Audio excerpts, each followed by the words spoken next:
नमस्कार। आज हम एक बहुत ही दिलचस्प कहानी पर बात करेंगे जिसका नाम है राजा की तीर्थ यात्रा।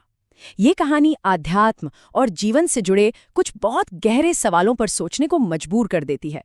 तो चलिए इस सफर पर साथ चलते हैं। अच्छा, कहानी में आगे बढ़ने से पहले ये जानना जरूरी है कि ये प्रेरणा हमें मिली कहाँ से। ये अद्भुत कहानी शब्दसाधना.in से ली गई है और इसकी लेखिका है ममता प्रकाश। तो उनके इस बेहतरीन काम के लिए उनका धन्यवाद। ये कहानी ना एक बहुत ही जरूरी सवाल खड़ा करती है। एक ऐसा सवाल जो शायद हम सब ने कभी ना कभी सोचा होगा कि आखिर भगवान तक पहुंचने के रास्ते में सबसे बड़ी रुकावट, सबसे बड़ी बाधा क्या चीज है। चलिए इस कहानी के जरिए इसका जवाब ढूंढने की कोशिश करते हैं। तो हमारी कहानी की शुरुआत होती है एक राजा से। वो बहुत बड़ा भक्त था। उसने बड़ी तपस्या की और उसकी तपस्या से खुश होकर भगवान ने उसे एक वरदान दिया। अब देखिए, राजा ने अपने लिए कोई धन दौलत या शक्ति नहीं मांगी।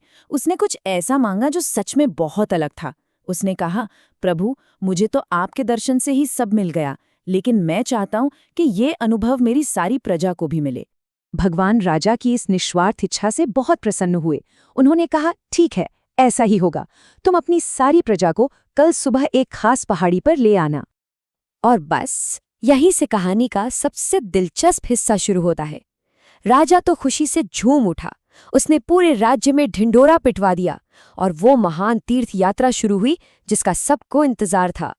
तो सोचिए, राजा सबसे आगे चल रहा है और उसके पीछे पीछे पूरा का पूरा राज्य। कुछ लोग बहुत उत्साहित थे, कुछ थोड़े हिचकिचा रहे थे, पर भाई राजा का हुक्म था तो मानना तो सबको ही था। लेकिन जैसा हम जानते हैं, ईश्वर तक का सफर कभी भी इतना सीधा और आसान नहीं होता। बहुत जल्द रास्ते में पहली परीक्षा आ खड़ी हुई। जो लोग जुलूस में सबसे पीछे चल रहे थे ना, वो सबसे पहले बहके। रास्ते में अचानक चांदी के ढेर दिखने लगे। बस चांदी की चमक ने उन्हें ऐसा खींचा कि वो अपना असली मकसद भूलकर वहीं रुक गए और वापस लौट गए। थोड़ा और आगे बढ़े तो सोने के पहाड़ दिखने लगे। इसने तो भीड़ के एक बहुत बड़े हिस्से को अपनी तरफ खींच लिया। लोग भगवान के दर्शन वर्शन सब भूलकर सोना बटोरने में लग गए। राजा बेचारा सबसे विनती करता रहा, उन्हें याद दिलाता रहा कि अरे, हम सब कहाँ जा रहे हैं, हमारा लक्ष्य क्या है।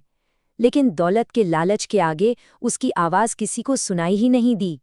और फिर आखिर में जो थोड़े बहुत लोग बचे भी थे, उनके सामने आए हीरे। बस हीरो की उस चकाचौंध के आगे तो वो भी खुद को रोक नहीं पाए। वो भी अपना असली मकसद पूरी तरह से भूल गए। अब जरा इस फर्क को देखिए।